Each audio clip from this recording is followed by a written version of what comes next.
विद्यार्थी मित्रांनो, आज आपण इयत्ता 3री मराठी विषयाची 19वी कविता सुगी स्वाध्याय संपूर्ण उत्तरासहित पाहणार आहोत। प्रश्न क्रमांक 1, एका वाक्यात उत्तरे लिहा।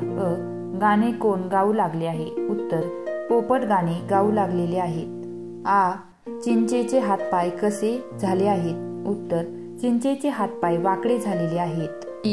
आगटी कधी पेटवतात? उत्तर, खूप थंडी असली की आगटी पेटवतात। गार हात शेकता शेकता काय करायला सांगितले आहे? उत्तर, गार हात शेकता शेकता 4 ओल्या शेंगा खायला सांगितलेले आहे। पुढील प्रश्न पाहण्या अगोदर व्हिडिओला एक लाईक करायला विसरू नका। प्रश्न क्रमांक 2, थंडीमुळे कोणाला काय झाले आहे ते लिहा। 1. वळणावरचे झाड, थंडीमुळे वळणावरचे झाड अंगाने थर कापायला लागलेले आहेत। हरभऱ्याची राणे, थंडीत पडलेल्या दवामुळे हरभऱ्याची राणे भिजून ओली चिंब झालेली आहेत। लोकांचे हात, थंडीमुळे लोकांचे हात काकडून गार झालेले आहे। प्रश्न क्रमांक 2, जोड्या जुळवा। अ गटामध्ये दिलेले आहे खट्टे मिठे जोडी आहे पेरू। 2. काट्यातून लगडलेली, ह्या उत्तराची जोडी आहे बोरे। शेकोटी भोवती खाल्ल्या जाणाऱ्या शेंगा।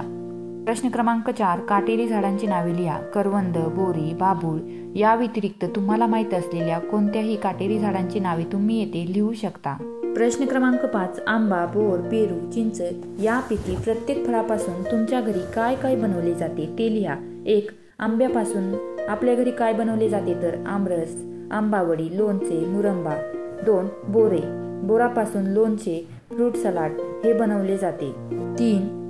पेरूपासून सरबत, जाम, ज्यूस बनवले जाते। तर चिंचेपासून सरबत, चटणी, सॉस हे बनवले जाते। पुढील प्रश्न पाहण्या अगोदर आपल्या चॅनलवर नवीन असाल तर चॅनलला सबस्क्राईब करायला विसरू नका। प्रश्न क्रमांक 6, तुमच्याशी चिंचेचे झाड बोलू लागले तर कल्पना करून लिहा। विद्यार्थी मित्रांनो, येथे तुम्हाला कल्पना करायला सांगितलेली आहे। मी तुम्हाला येथे नमुना उत्तर म्हणून लिहून दिलेले आहे। विद्यार्थी मित्रांनो, मी एक चिंचेचे झाड आहे। माझी पाने लहान लहान असतात।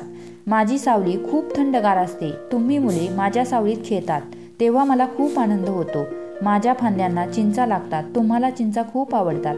जेवणातील पदार्थात चिंचेचा वापर केला जातो। मी लोकांच्या उपयोगी पडते। माझे खूप सारे उपयोग होतात याचा मला खूप अभिमान वाटतो। तुम्ही खूप झाडे लावा आणि जगवा। प्रश्न क्रमांक 7, खालील फळातील बियांना तुम्ही काय म्हणता ते लिहा।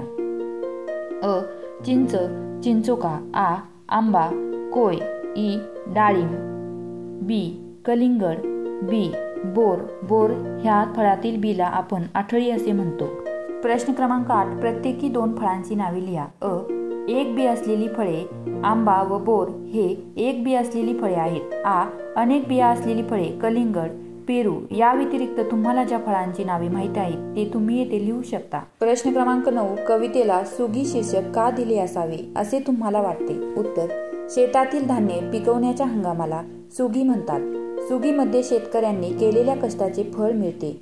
या दिवसात झाडांना फळे लागलेली आहेत म्हणून आपण या हंगामाला सुगी म्हटले आहे, म्हणून तेच नाव कवितेला दिलेले आहे। अशाच रीतीने असेच नवनवीन स्वाध्याय पाहण्यासाठी आपल्या चॅनलला लाईक, शेअर, सबस्क्राईब करायला विसरू नका। धन्यवाद।